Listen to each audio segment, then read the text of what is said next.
Bonjour tout le monde. Aujourd'hui, je viens vous présenter le début de l'initiation de ce qu'on appelle le travail au collier. C'est-à-dire que El Nuno est un petit cheval de 4 ans, un petit lusitanien. Il commence à avoir des bases sur le plat correctes. Il est bien aux 3 allures, il commence à être mobilisé, il commence à avoir un peu de pas espagnol, il change de pied. Il a le début de l'éducation de beaucoup de choses. Rien n'est encore complètement confirmé, ça reste un jeune cheval.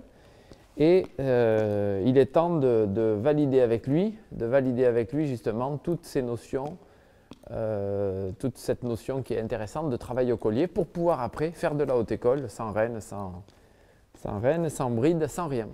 Donc ce que je vais vous présenter là, c'est comment est-ce qu'au début j'éduque le cheval à aller sans les rênes. On peut le faire de façon très intuitive comme ça et en passant un peu de temps à laisser le cheval aller tout seul, mais on peut aussi très rapidement l'éduquer, lui faire comprendre qu'on peut écouter la sangle qui est autour du cou de l'encolure qu'on appelle le collier, qui est une petite sangle en cuir ici, et écouter cette sangle-là pour assurer la direction droite, gauche et surtout les transitions descendantes qui sont ce qu'on va dire le frein. Donc comment est-ce qu'on fait pour éduquer ça? C'est pas très compliqué. Au début, vous scellez votre cheval normalement. Quand je dis normalement, c'est un filet qui encadre et puis votre selle que vous utilisez normalement. Vous rajoutez le collier qui est cette petite sangle de cuir autour de l'encolure, toute simple, d'accord, qui peut s'enlever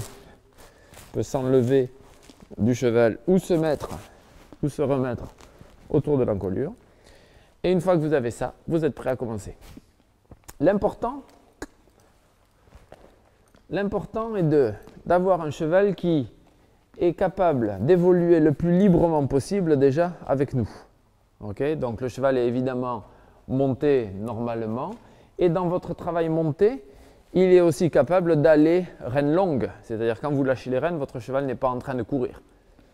C'est important parce que beaucoup de chevaux qui ont été déjà mis un peu dans le dressage, souvent quand vous lâchez les rênes aux allures vives, vous êtes un peu en perte de contrôle. Donc c'est quelque chose à travailler. Une fois que vous avez travaillé ça, à ce moment-là, votre cheval est prêt pour apprendre, pour faire cet apprentissage-là.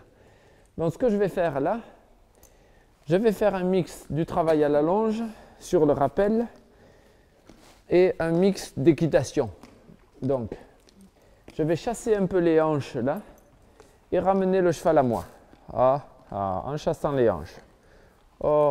Et je vais caresser El Nuno quand il est face à moi. Et je recommence. Je chasse un peu les hanches, et je ramène le cheval à moi. Bien. Et je recommence. Et maintenant, je vais prendre ma rêne et mon collier. Je vais chasser les hanches, j'agis sur le collier, hop, et je ramène le cheval à moi.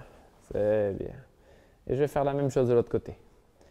Je prends d'abord la rêne, chasse un peu les hanches, ramène le cheval à moi. Bien. Vous avez vu, je ne tiens pas dur. Hein? Je me suis mis dans un lieu fermé, je peux prendre le risque de lâcher mon cheval sans qu'il s'en aille. L'idée est bien sûr d'avoir un cheval qui reste avec nous le plus possible. Je vais recommencer ça. Je prends la rêne et le collier. Là. Et je ramène le cheval avec le collier en chassant les hanches. C'est très bien. Donc maintenant, pour que vous y voyez un peu plus clair, je vais enlever ici la paire de rênes que je vais garder ici avec.